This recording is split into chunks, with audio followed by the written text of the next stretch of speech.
6 feet by rules and have a preference for rocky beaches. They have excellent climbing abilities which can easily scale rocky cliffs. Check this out. Surely from front clippers. Now, let's talk about their swimming abilities. Ay, lumalangoy na. Sea lions are generally loose around 11 miles per hour using the rowing movements of their front flippers, while their back flippers are stretched out behind their bodies, functioning as rudders for steering. And that is their normal speed. Nice and easy. Thank you so much, sea lion friends and traders. Now guys, here's an interesting story about our sea lion. Did you know that the US Navy has trained a few of them to take part of their special operation? Yep, that's right. They able to hold their breath for up to 20 minutes. And they can dive hundreds of feet, abilities that even the best Navy diver would be envious of.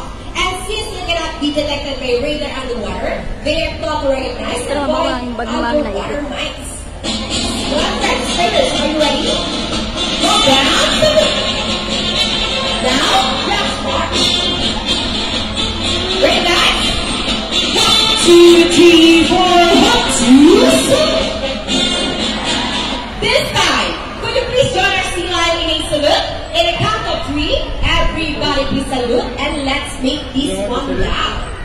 People of the crowd, are you ready?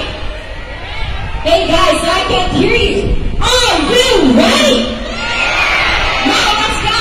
1, 2, 3, salute everybody. Thank you so much. Well, sea lions are OCs to search and recover equipment from the water. H2O. Bang! What's first? The rings? Go ahead and get the rings, sea lion friends. Yeah, they got it. Round of for Vincent and Aya. Wow, excellent work, guys.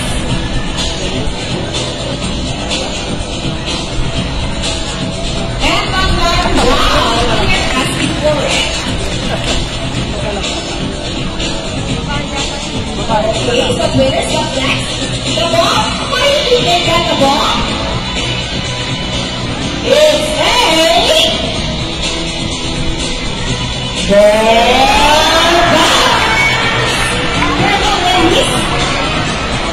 Galing, no?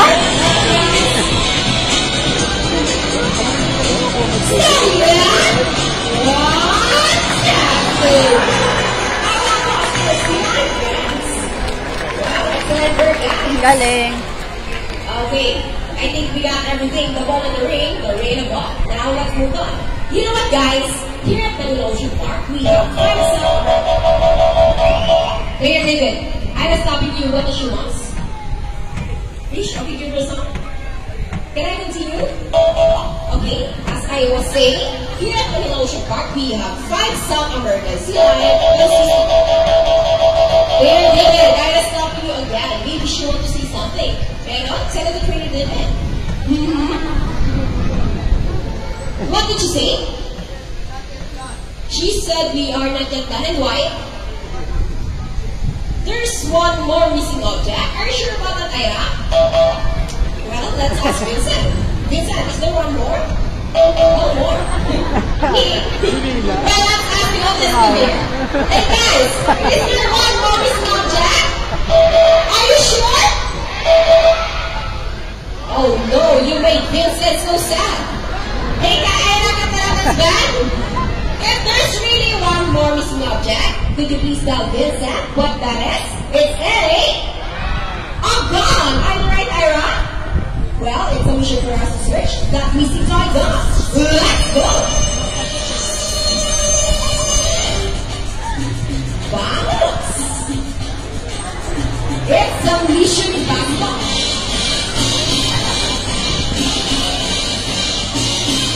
Let's go.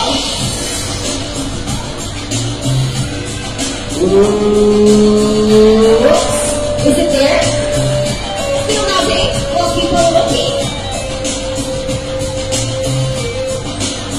Oh, come on, those question mark readers. People searching.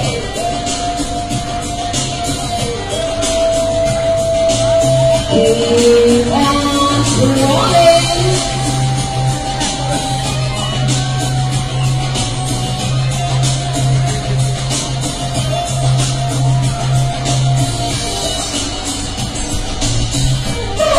Who's got those guts to keep rolling? Okay, so trainers, slide and standing inside of the jack. Still rolling. Well, keep on looking and focus to the mission. Focus. Let's get focus to the mission. Okay, prayer mark. Let's ask Vincent first. Boy, is there one more? Wala daw talaga. Okay, let's tell us. What did you say? She found